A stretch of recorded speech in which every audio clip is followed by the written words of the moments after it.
Apologise. Can't really hold it again. Hello everyone, and welcome to this year's Think Tent. I am so happy that you've all come to join today. My name is Reem Ibrahim, and I work in communications here at the Institute of Economic Affairs. I'm absolutely delighted to be joined by our fantastic panel today to be talking about intergenerational inequality.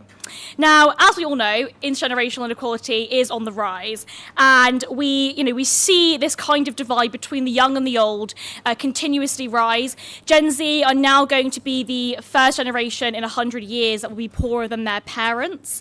And I think it's particularly interesting when we're thinking about things like home ownership and the way in which that is implemented, that kind of divide between generations at the moment.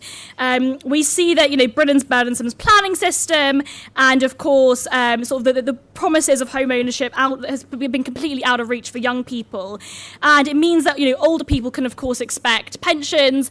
They've got the triple lock-on pensions that will rise by either 2.5% of inflation or by 2.5%.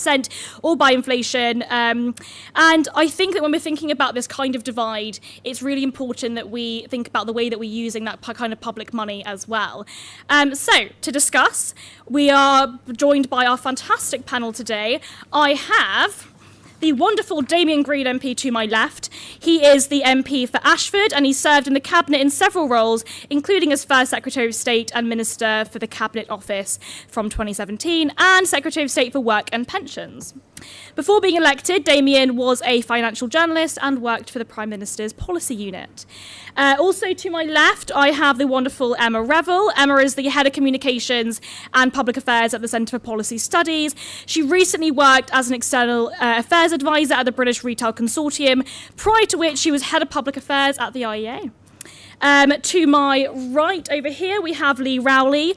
Lee is the Member of Parliament for North East Derbyshire, and Lee is the Parliamentary Undersecretary of State for Local Government and Building Safety. He previously served as a Minister for the Department of Business, Energy and Industrial Strategy, and before that as Deputy Chairman for the Conservative Party.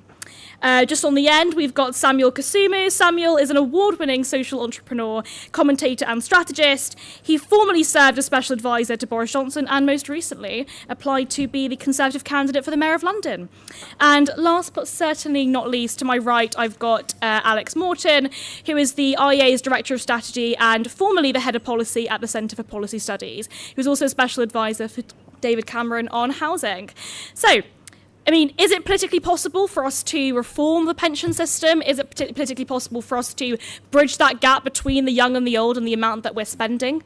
I'm going to start off with Damian. You've all got 5 minutes each to put forward your case. So off you go, Damian. Thank you very much.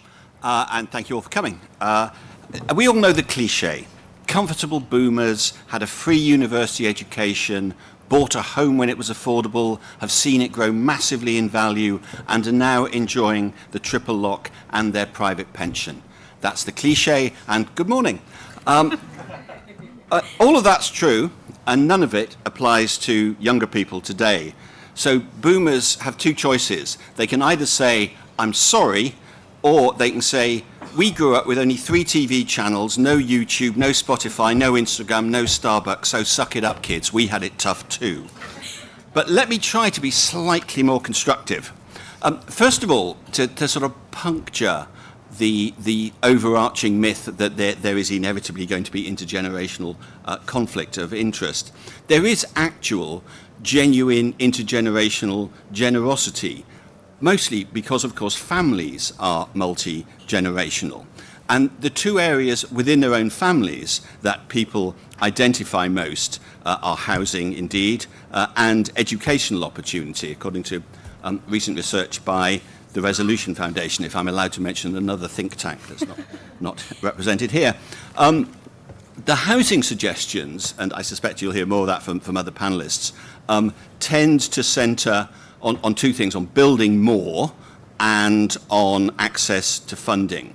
And I just want to make a different point from the one that's normally made in these debates, which is that new builds, however many you build, whether you build 200,000, 300,000, even 400,000 a year, they are a minuscule percentage of the total stock of housing. So if you actually want to release housing to get down to young people, What you have to do, what will be more important even than building more houses, is encouraging people as they get older to move through the housing system so that they don't sit on or sit in their family homes for longer than they need them.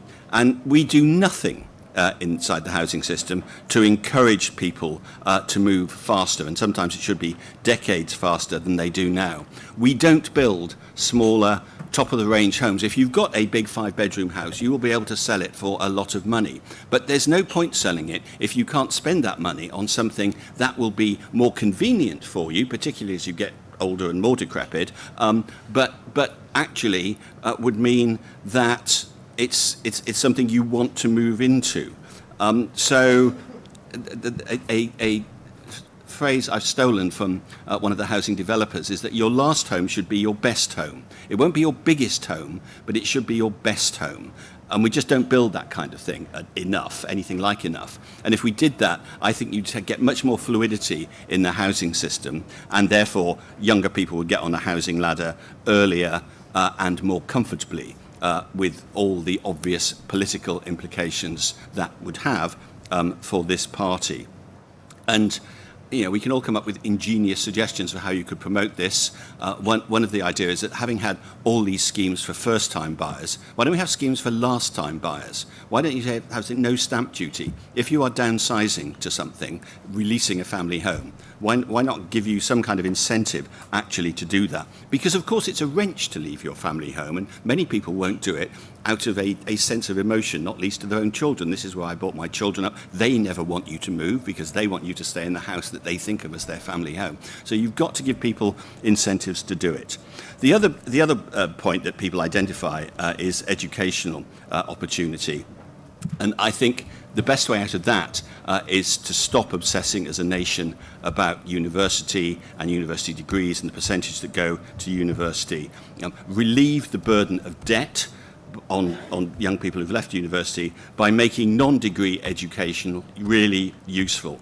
Because if it becomes useful, it will become prestigious. And yet you won't get parity of esteem by politicians talking about parity of esteem. You'll get parity of esteem between degrees and non-degree qualifications when the young people who are taking them think, you know what, I'd rather do that. And anecdotally, I have met the first smattering of young people who've done that, left school at 18, gone to get a job. That job will offer them often a degree apprenticeship, but certainly a decent apprenticeship. And they say, at the age of 21, I will have no debt, a decent job and a decent training. What's not to like? And I think if we can provide that kind of system, then we will minimise the burden of debt. And the last point I'll make is about pensions, where actually, in many ways, the private pension system is one of the quiet policy successes of the past 10 to 15 years. Auto-enrolment has been much more successful than we feared. In that I was Secretary of State when we pushed up the percentage that people paid into their pensions, and we thought that might encourage a big dropout from auto-enrolment in pension savings, and it didn't. We still don't save enough into our pensions, but we save a hell of a lot more than we did 20 years ago, and that means that a whole generation will, when they get to old age, actually be significantly more comfortable than their parents would be. So I think my answer to the exam question of is intergenerational inequality holding Britain back is a qualified yes, it is, but there are certain key things we could do that could stop it doing so, and not only would that be beneficial for society as a whole, it would also, as a side effect, be very beneficial to the Conservative Party if we did that as well. Thank you. Amazing. And Samuel, would you like to go next? Yes, thank you. Good morning, everyone. There are reasons why poll after poll shows that the Conservative Party is doing much worse than we usually do amongst young voters. And it is not because they're all Corbynistas. So what is the social contract between young people and old? I suppose that it is something that has evolved over time, but at the moment, in theory, it is that a young person should work hard at school, get a qualification, and contribute to society in a meaningful way. And in exchange, we will be afforded the opportunity that previous generations have had, notably the opportunity to own a home in and around the place where you grew up, and the opportunity to have a family should you so choose. For many young people, the opportunity to move around as freely as possible, to experience different cultures through work and or play is also something they would have integrated into any social contract, but we'll leave that to the side for now. I wouldn't say that the social contract has been broken. I believe it has been completely obliterated, destroyed by a political class that should be charged with some form of corporate negligence for the world that they will be leaving behind for future generations. Instead of our politicians displaying some semblance of contrition for their actions and or omissions, many are doubling down. Instead of abolishing housing targets is one of the most evil acts of modern political history, in my opinion, but it was a long time coming. You just need to attend a planning committee in said town and you will soon see that many decisions are not being made objectively, which is a legal requirement in housing. Members of Parliament from across the political divide have been lending their voice to campaigns to prevent much development. Why? Because in my view, sitting on those green benches is far more important to them than caring for future generations. I myself put myself forward to be the Conservative London mayoral candidate, and my campaign, as some of you will have known, focused heavily on housing. The NIMBYs and the party were so triggered that they conspired to block me. Now, I promise I'm not bitter.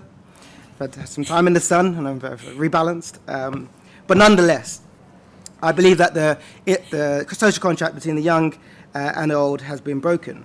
So what is the impact of this on growth and prosperity? Well, firstly, young people are getting married at a lower rate and having less children, and as a result, it is a contributing factor to us becoming overall older. The median age is 40 in England and 42 in Scotland and Wales, respectively. 18.4% of England is over 65 years old today.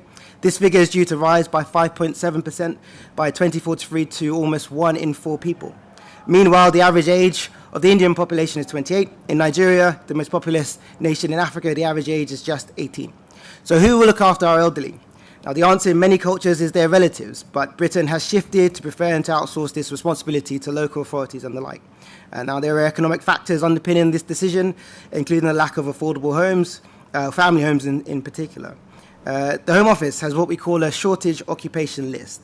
These are occupations where there is a specific skills shortage in the United Kingdom, and as a result, it is easier for people with the qualifications to do the jobs to migrate to Britain.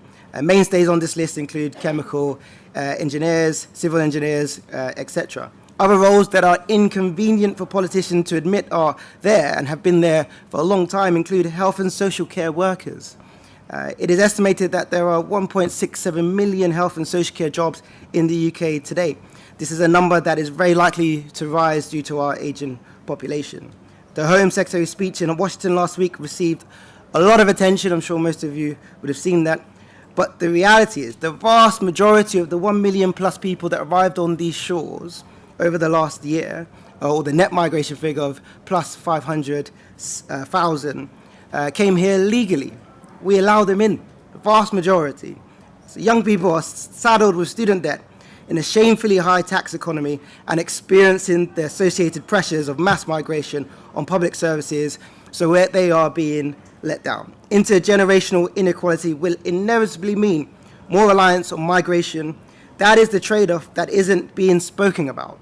It is what was missing from the speech last week in Washington. So the impact of political negligence on us as a nation is something that we need to really reflect on. We cannot go for growth without putting future generations at the center of our plans. Now, with a general election a year or so away, and I know this speech is probably going to aid in my cancellation, but I must say, with a general election probably about a year away, it is so depressing for me to conclude that things will not get better any time soon. Amazing. Exactly 5 minutes, Sam. You're very good at timing. Wonderful. Amazing. Emma, would you like to go next? Sure, thank you.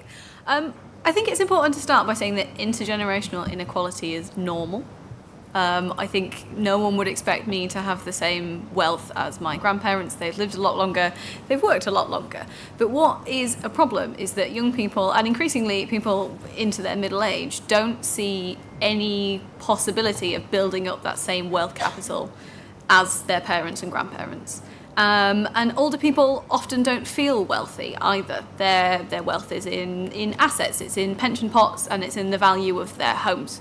So they may not feel wealthy, and that means when we talk about things like intergenerational inequality, you will get old people going, well, I haven't got the money you have, you earn a lot more than me when I was your age. But the young people, and as I say, increasingly into middle age, don't feel like they will ever have the opportunity to build up that capital and to build up that wealth. It's also important to note that it shouldn't be seen as a conflict. So again, I'm going to quote the Resolution Foundation as well, because their fantastic report was so good on this topic. 1 in 4 people over 40 and 1 in 5 people over 60 say they have close relatives in their 20s and 30s who are struggling financially, and that they expect to have to support those relatives at some point in the near future. So older people are recognising that younger people are having a difficult time. At the same time, we have younger people who, throughout the pandemic, whether you're talking the very young, who lost out on schooling because they were trapped at home, or the sort of socialisation that was denied to people in their 20s and 30s, to protect older people from a disease that they weren't necessarily at risk of themselves, and they did that gladly because they wanted to keep their grandparents safe. Again, we're going back to the fact that young people don't feel like this will ever change. They feel like they will be trapped paying for benefits that older people are getting. And that is increases in NHS spending because of an ageing population. It's the cost of winter fuel payments. It's the cost of social care. And I would encourage you all to read Damian's fantastic CPS report from a few years ago on how we can fix that particular challenge. While at the same time we're freezing income tax thresholds, which obviously cuts into the amount of cash that working age people have in their pockets. We haven't increased things like Help to Buy ISAs and lifetime ISAs anywhere near in line with the cost of housing, which is all in very small ways chipping away at the amount of capital that young people have and the amount of hope that they have for the future. We are spending more on an increasingly older population, and it has been paid for by a shrinking number of working age people. So the CPS has done some analysis of the ONS figures, and in 1972 there were 4.5 potential workers for each pensioner. By 2022 that had gone down to 3.3 workers, and on current trends by 2072 there will only be 1.9 potential workers for every pensioner. We also need to highlight that economic activity is incredibly stubborn and a growing problem, so it might not even be 1.5 workers, that's only potential working age population.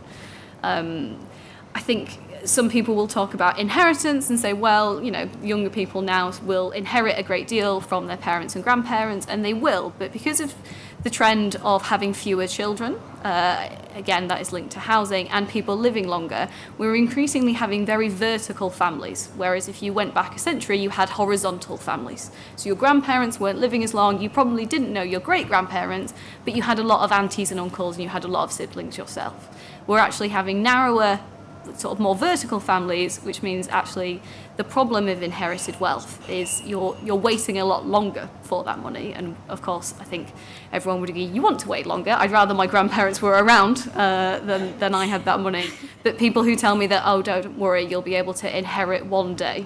My parents are still in their 50s. Ideally I will inherit many decades from now, but that money will be a lot less useful to me if I inherit in my 60s, but I'm still renting a property.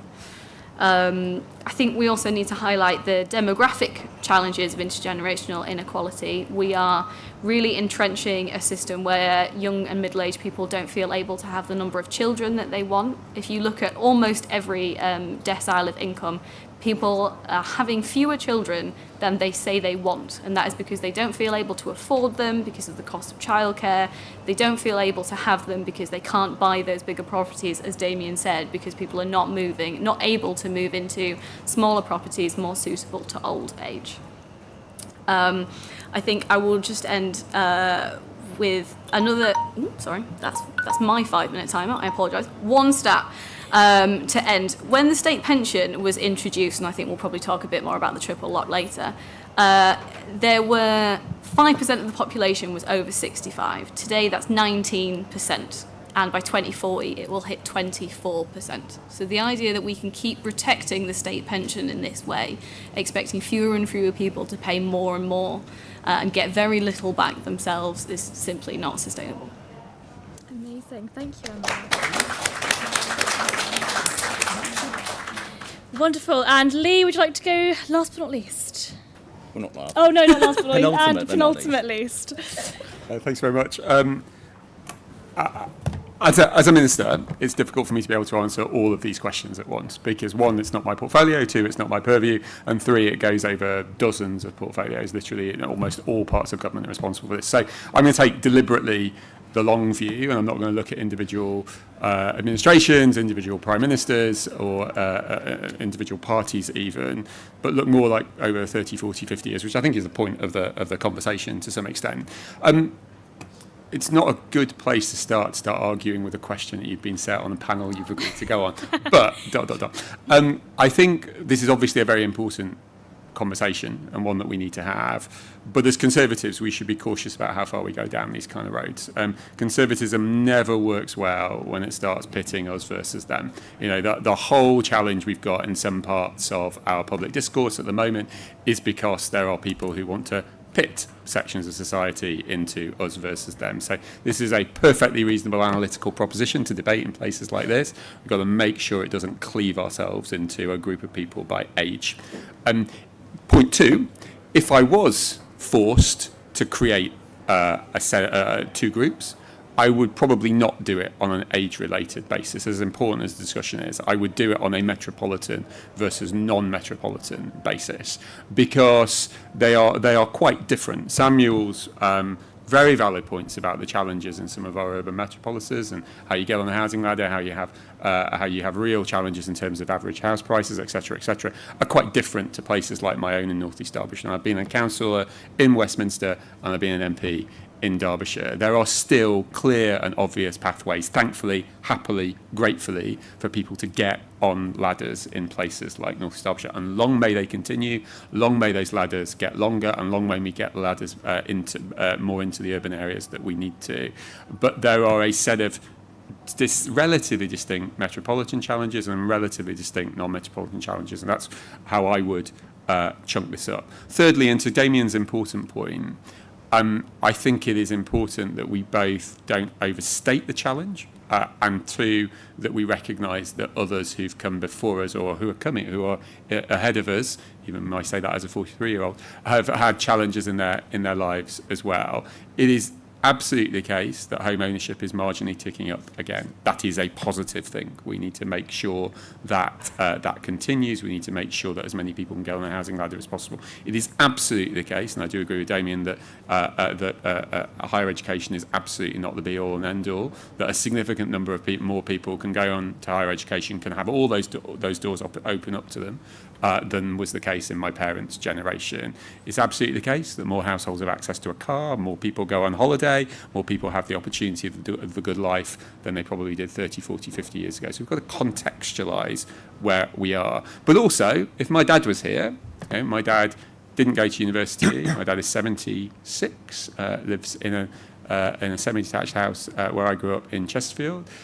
He would say I had a bit of a challenge in terms of starting life. He would say he worked 50 years by getting up on to do a milk round at 4:30 in the morning for 6 days a week, dragged his very non-keen teenagers out with him for far too many years.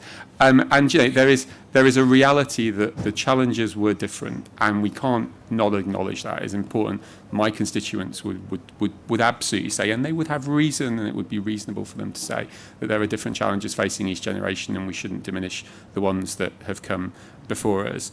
And happy to talk about any of those aspects. But if you take this ultimate very long view with all of those caveats, how do I think you change these kind of debates? How do I think you change these kind of discussions without going through each individual sector? And as some of the panellists have already done, Emma did very well in terms of some of the issues that we still have. Well, if you want to take a 20 or 30 year long view about this, and I think Damian and I, from relatively different sections and wings of the party, we probably agree on a lot of this. What you've got to do, you have governments that are honest with people about things. You've got to have governments that talk about trade-offs. This thing that actually, do you know what? Shock horror. government can't do everything. Government should do some things well, not lots of things badly, and that is absolutely no discussion about where we are right now. It is about a 30 or a 40-year discussion point about how the state works for the communities it seeks to serve. And my personal view is, since the mid-1990s, we have been in suspended animation for quite a significant part of that time, that you can make decisions without implications, that if you choose to do something here, that it won't have an impact there, that in making a decision to do that, it won't mean that capacity is drained away from doing something else. We need to change the discourse as Conservatives. You can see, actually, the current Prime Minister, Rishi, starting to do that on things like net zero, and even in the last few days alone. We've got to get away from short-termism, and we've also got to be very, very clear. I'm a historian, actually, medieval and modern history. Guilds, they are one of the biggest things that is very little talked about. We raise barriers to entry for people to get in. If we require people to do lots more, if we don't ensure that there is a balance to be struck, that's the way you don't allow younger people to get good starts in life. That's the way that you ensure that people can't get on. And guilds have been a problem for many centuries. We have not abolished it. And what we've got to make sure is that we as Conservatives make sure that we're not raising barriers to entry into places in the future. I think we've done a good job on that over the last 13 years, but we need to make sure we do it in the next 13 years the same. And equally, penultimately, if you try and de-risk everything, and the movement in the West, in Western democracies over the past 40 years, is to try and de-risk every aspect of life and for government to move into many parts of life, you remove the ability for people to make decisions, and there is both monetary and non-monetary costs with attempting to do that de-risking. And it's those kind of things. Conservatives have to prioritise meritocracy above all else without fail. They're the kind of 30, 40-year changes that we will need in order to make sure that our kids are asking the same questions as we're asking today.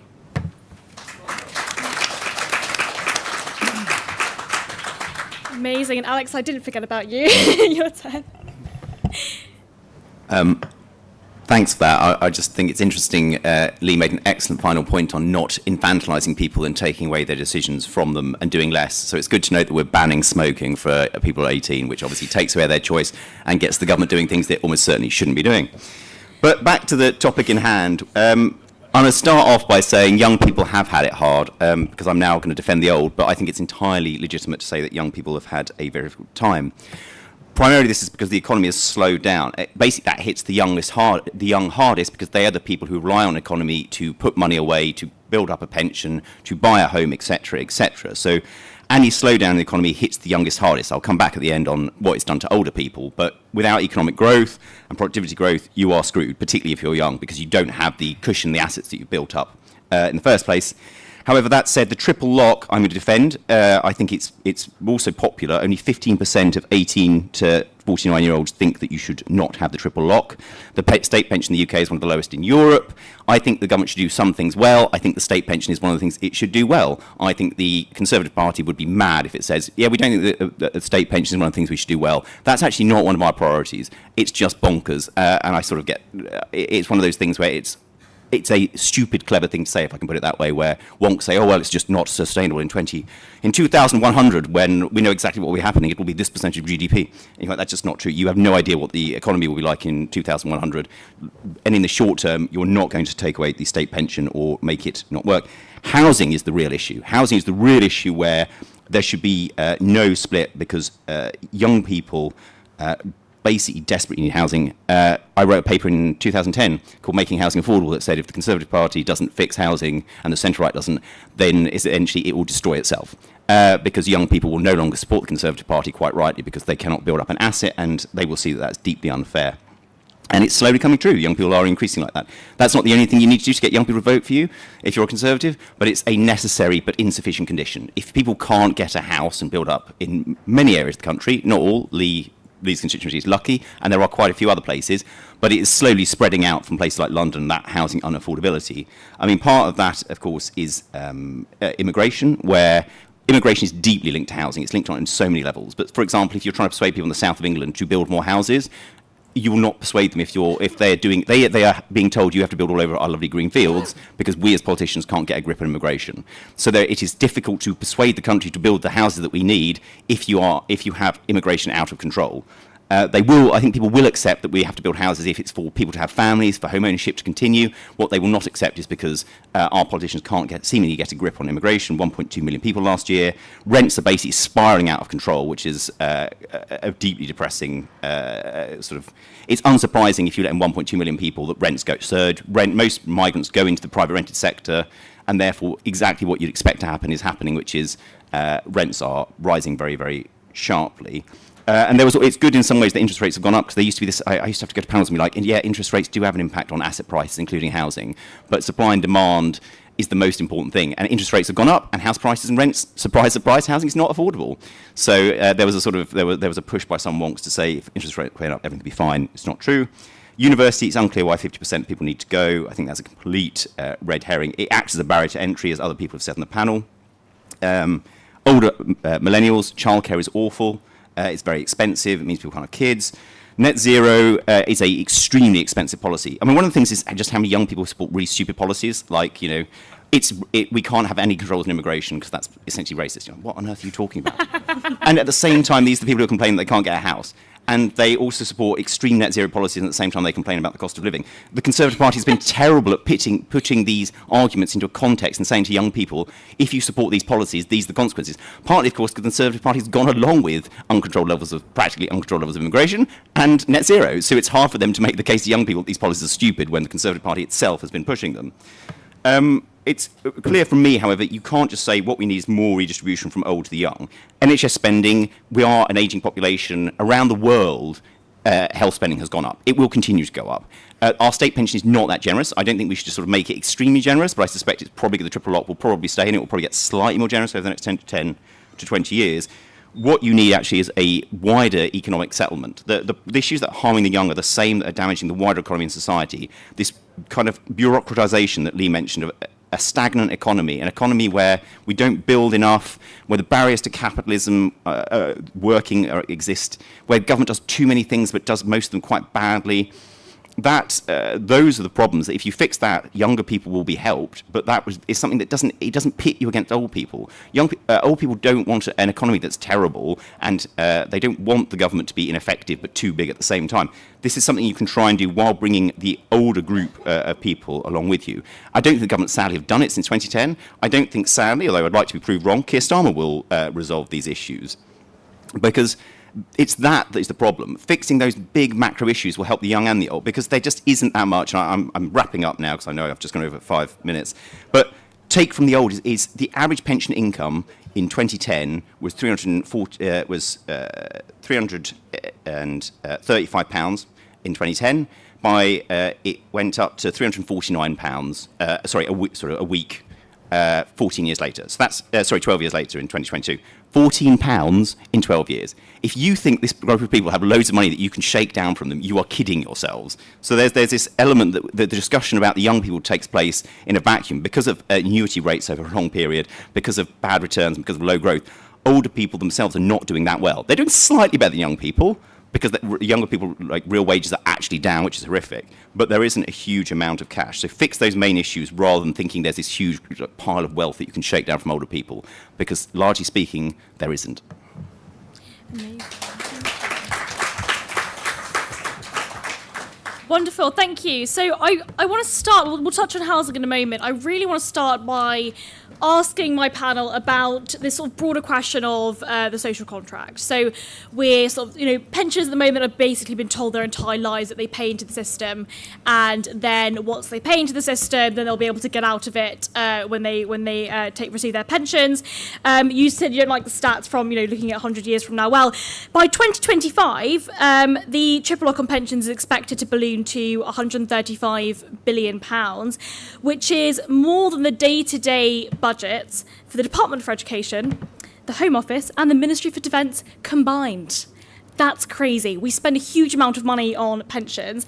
And I think it's interesting within this broader question of the social contract. So, Emma, I just wanted to ask you specifically, do you think that we need to reform the triple lock on pensions? Should we get rid of the triple lock? What's sort of the solution there? And in the broader question of the social contract, when people are being told that they're going to pay into the system and get out of it, why is it then that young people are not sort of being given that same fair deal?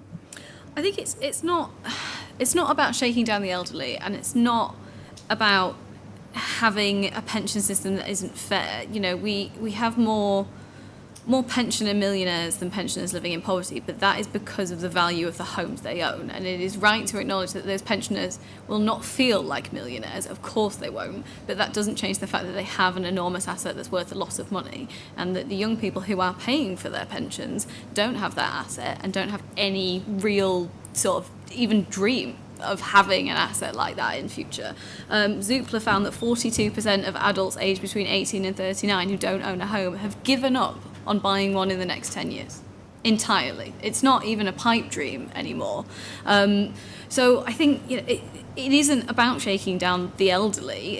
It's important that we do protect pensions, but we need to acknowledge that younger working age people are facing an ever-increasing bill for things like pensions and for the NHS, and we need to talk about how that's paid for, because the only real solution at the minute is taxing the working ages more to pay for things that they don't benefit from, and they will benefit in future. But I think we also need to be honest about the fact that you haven't paid in for your pension your entire working life. You have spent your entire working life paying for your parents' and grandparents' pensions, and I'm going to be paying for yours, and hopefully my kids will pay for mine, potentially. One day. One day. Damian. You said Reem, that spending all this money on pensions was crazy. I don't agree. The main reason it's going up is that there are more pensioners, and there are more pensioners because people live longer, and that's something we should celebrate. Actually, we're healthier for longer and live longer. So I think, and I agree with Alex very much, that saying that the triple lock is absurdly generous. It's just not true. If you are living on the state pension, you're not in poverty. It's designed to keep you out of poverty, and that's its only ambition. It's not, you do not have a very comfortable life if just you're living on a state pension. So purely on the pensions point, what we really must do is continue to encourage more and more people from an earlier and earlier age to save for their own private pension on top of the state pension. That's the way to, in the long term, solve pensioner poverty.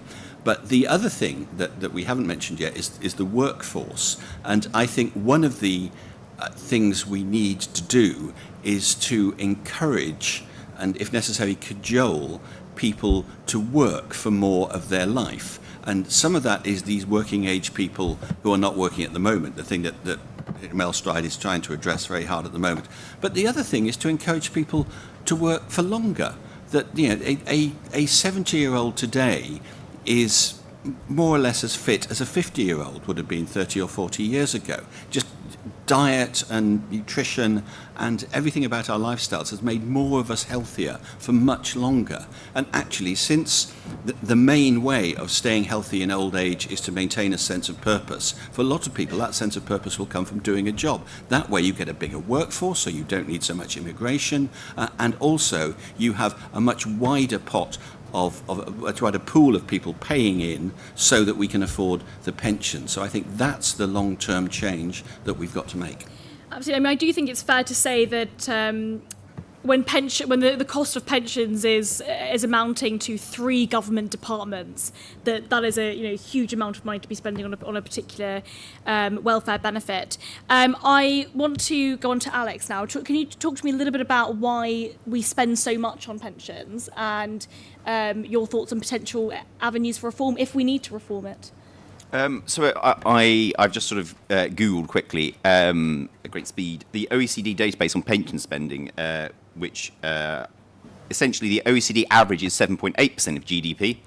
The UK spends 5.1% on pensions. So we spend about 60%, give or take, of the amount that the average OECD wealthy country, essentially the OECD being the club of wealthy countries.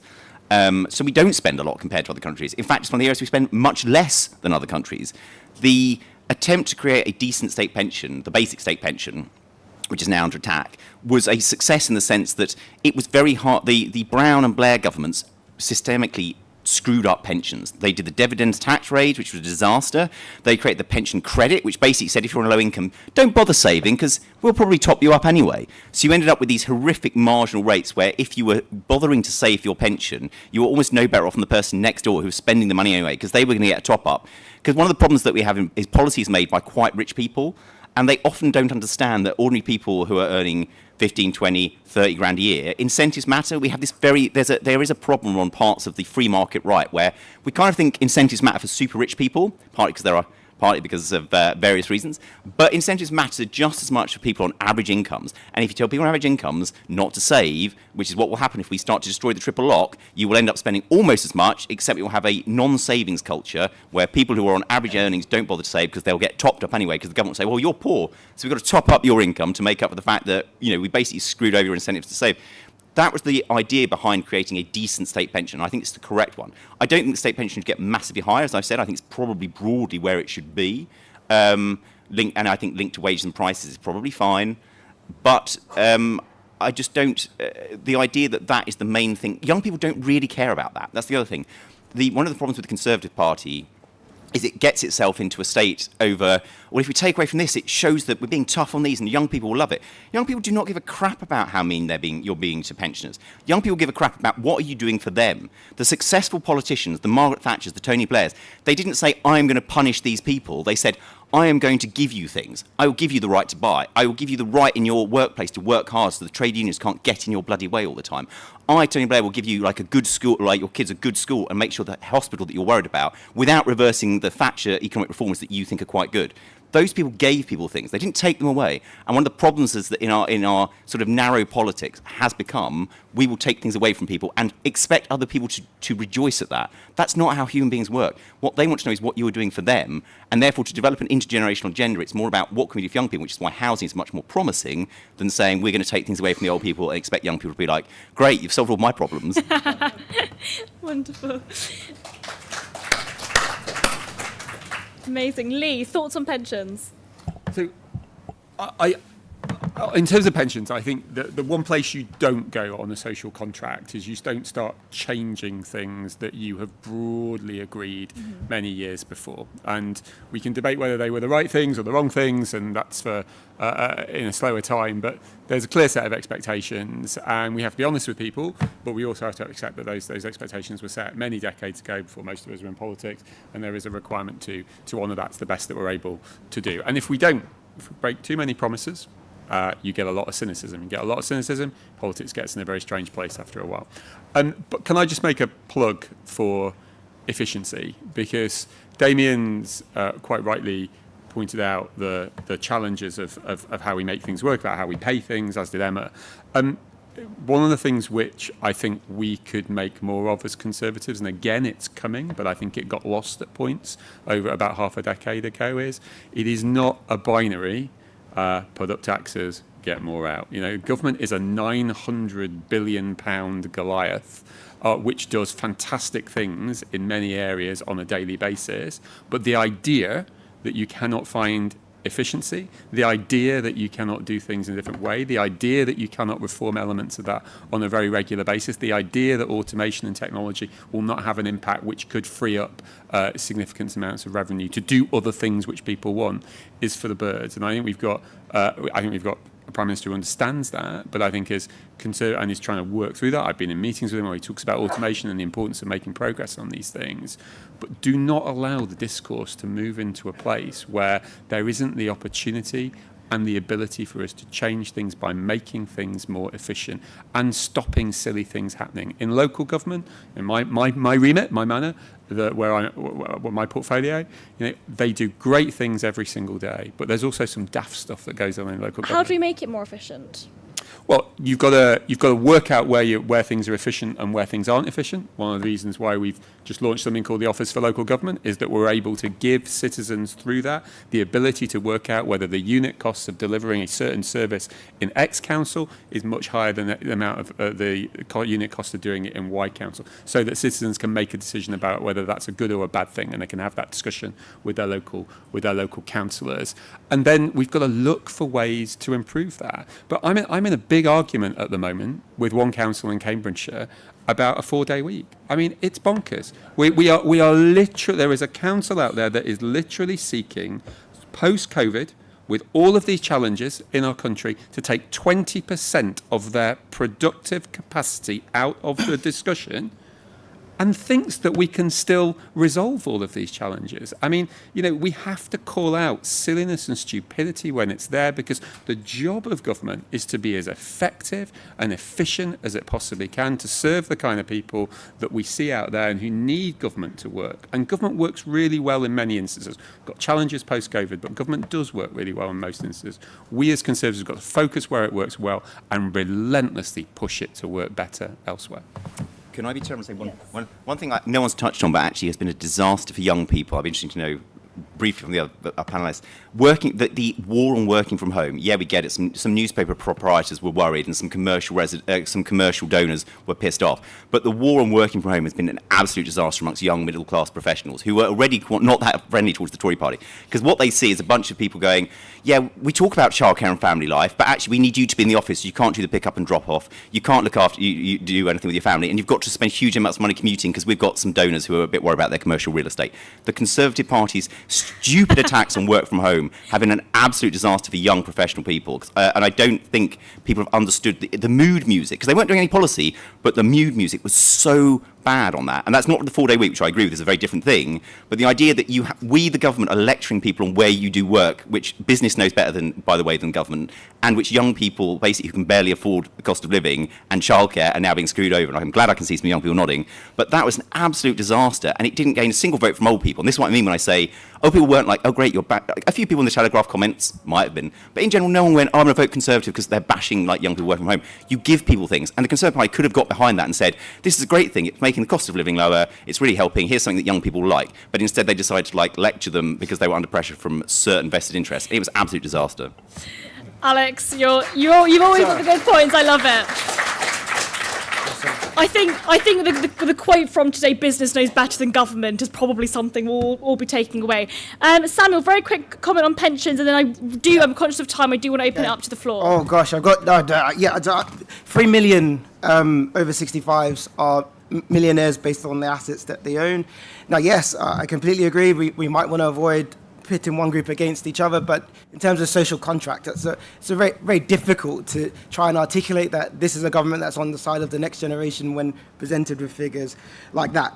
Lee mentioned metropolitan versus non-metropolitan. I've been a Conservative councillor for about 6 years in Hertfordshire, which is not London, and 50% of the homes that are purchased in Hertfordshire are from Londoners, so there is an interdependence between metropolitan and non-metropolitan. And in fact, a lot of people in Manchester have said, well, one of the things that really upsets them is folks leaving places like London and coming to live here, and then their house prices then going up. So there's an interdependence there. I would also just say, when it comes to saying we don't want to pit one group against each other, I do think within the Conservative movement, young people for a long time have lost their voice.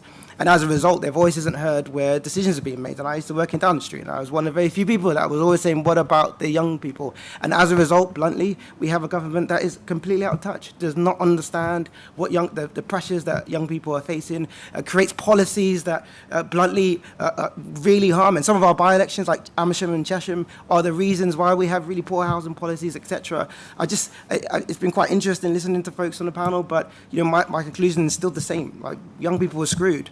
And it's partly because politicians don't care. They really don't. And with the election up next year, everybody's going to be like, how do we stop a development in X place? Because that's going to get me a few extra votes. And not, how do we make sure we build the houses that future generation needs? I agree, it's not necessarily about cutting pensions, but it is about trying to make sure young people have a better voice within the centre right.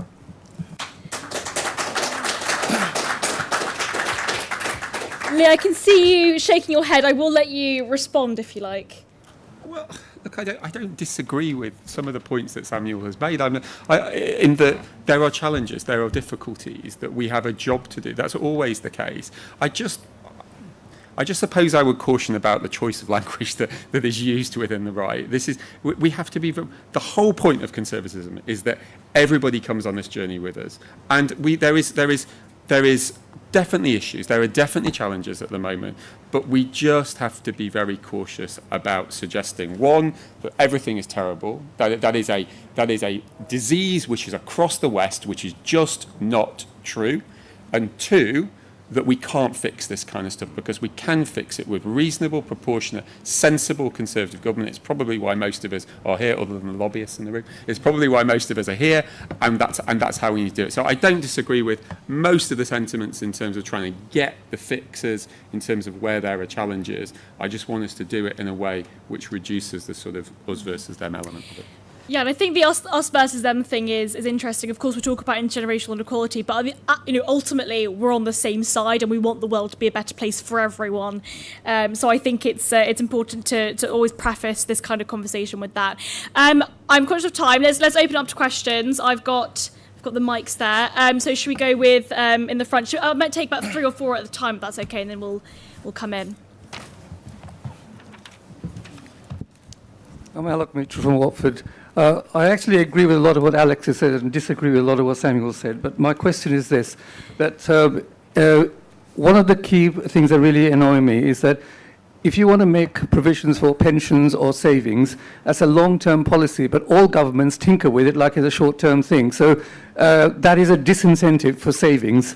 And the Resolution Foundation now want to attack ISAs. So, I mean, we need to put a stop to all of that. And the other thing is that just because a government decides to run a Ponzi scheme, which is the pension, it doesn't mean that we should all suffer. And the final point I'd make is that, for Samuel, is that, I have a house that's worth well over $1 million. It doesn't make me feel rich because I can't spend the bricks and mortar. What do you want me to take, a brick out and sell it? And cash it in? It's just ridiculous. Sell the house. Yeah, sell the house. Where do I go? And when I do sell the house and die, 40% goes back to the taxman. And even if I sell the house in my lifetime, I can't give away more than $325,000 without being taxed on it straight away. So there is a lot of disincentive which needs to be sorted out. The point is, you've got bricks. I've got bricks, but no more. I've got no chance don't. of getting bricks. I'd love a brick. I'm so sad. I'm so sad for you. I'm so sad for you. But Okay, I think Order. Actually, no, go on, go and respond, and then we'll come back with other questions. I was going to say, the point here is, would you care, one of the things that I think is mad, and I tried to make this point repeating to government the last couple of years, would you care if the value of your house went down and your kids could afford a house, a family home of their own? I would love it. There we go. This is one of the things that drove me mad, trying to explain to people in government, no one, house prices going up, there's loads of polling on this by YouGov and other people. It is not popular. The only people like it who are buy-to-let landlords, not many people, and even some of them, particularly people who've only got 1 or 2 properties, look at their kids struggling to get on the housing ladder and their friends' kids. House prices going up is a bad thing for this country, and we need to get away from that mindset that it going up and up. And old people don't really care, because as the gentleman just said, he doesn't really mind. It's just like it's sort of, you're sitting on something that's going up, but it's all not like, it doesn't make sense for that person. They'd much rather their kids can have a family and a decent life. And for too long, policy has been driven by the idea that house prices going up is a good thing. And still, when house prices have just come out, it's like they're down 5%. It's written up as if this is a bad thing. The vast majority of people in this country welcome house prices going down. And it's about time that people realise that, and that policy was designed around not a complete collapse, but a drift down in prices. Well, there you go. Can we take these 3? So there's links to the gentleman over there's question and a lot of what you've all touched on. So I do some estate agency in Maidenhead where I live. So I firsthand see the problems of intergenerational equality of those sitting on their wealth that Damian said don't want to move from their family home. But the problem is, in the 70s, 80s, house prices were 3.5 to 4 times maybe maximum of the value of the home to wages. Now it's about 4.5 times 5, and lenders sometimes will even stretch further to help those on the ladder, but with penalising interest rates. So and this is very unconservative, but the best thing to do, have a price cap houses can go up to, but you can still pay over that limit if you're willing to pay the extra expense. It's unpopular, but if house prices continue to rise, like Alex said, it just causes further and further issues of social inequality. As the person who's on the panel, as the sort of one nation element, I'm constitutionally obliged to mention it. I think that the effect of price caps is always to reduce supply. I'm afraid it's economics. Look at Stockholm. 101. Look at Stockholm. Look at what's happened in Look at many Scotland. of this. Or look at yes, well indeed. I mean, I think that's interesting. We'll come back to that. Let's take a couple at the same time. That's okay. So again, it's been mentioned once that it's perceived in government as a bad thing when house prices go down.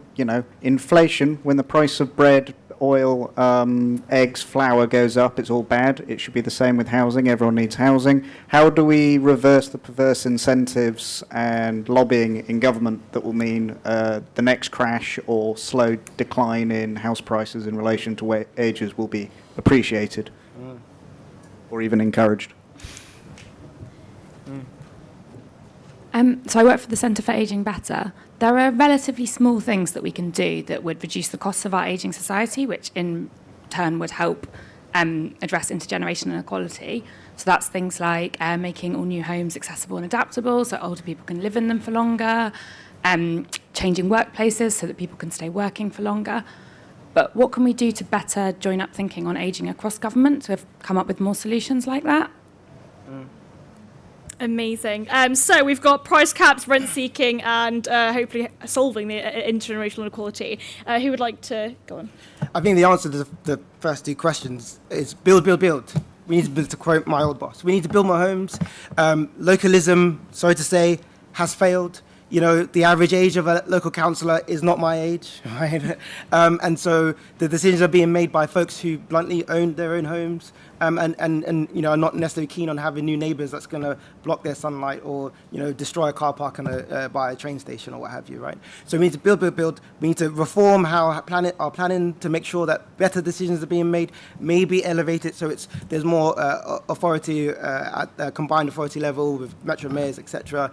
And also, I think in terms of, I think we have to be clear. Like, people are aging. We need people to age better. We don't need to go into a place where we have a cashless society. There's a lot of issues around digital exclusion. So don't get me wrong. I love old people, right?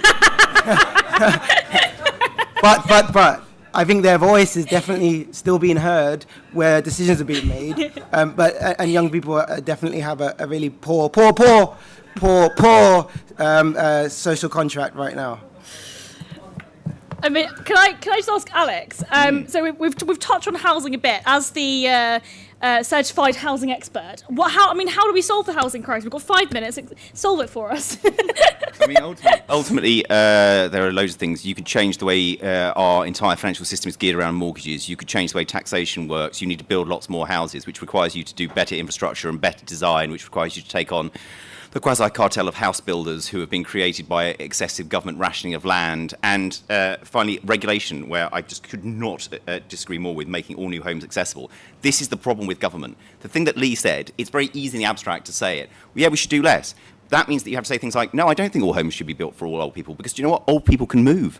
I can choose to move if I want to. If my parents have just downsized, and they downsize somewhere, and they will build an extension that will be built for them, and they've made sure that they can, because people are not idiots. The government in this country increasingly treats people as if they are idiots, and people can move if you really want to. Or you can have things where you have a stair lift put in, other areas.